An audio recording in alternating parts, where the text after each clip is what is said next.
On va voir aujourd'hui le sens propre et le sens figuré d'un mot. Le même mot peut avoir plusieurs sens, un sens propre et un sens figuré. Par exemple, dans la phrase « Mon chat est noir et blanc », le mot « chat » est utilisé au sens propre. On parle vraiment de l'animal le chat, donc c'est le sens réel du mot chat. Dans la phrase « J'ai un chat dans la gorge », on retrouve le même mot, le mot chat, mais là, le mot chat est utilisé dans une expression qui veut dire avoir la gorge irritée. On a mal à la gorge. C'est un sens figuré, on n'a pas vraiment un chat dans la gorge, c'est juste une image pour dire voilà, j'ai la gorge irritée, c'est un sens figuré.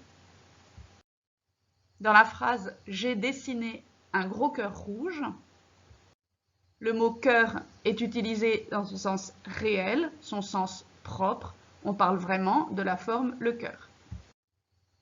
Dans la phrase « Il a mal au cœur en voiture », on utilise le mot cœur comme une expression. Cela veut dire être malade en voiture. Donc le mot cœur est utilisé au sens figuré. Dans la phrase « Elle connaît sa poésie par cœur », on se sert aussi du mot cœur comme une expression qui veut dire connaître sa poésie parfaitement, connaître sa poésie de mémoire. Donc là aussi, le mot cœur est utilisé comme une image et on dit donc que c'est au sens figuré.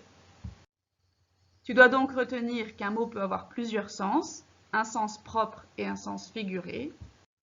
Le sens propre d'un mot, c'est son sens réel.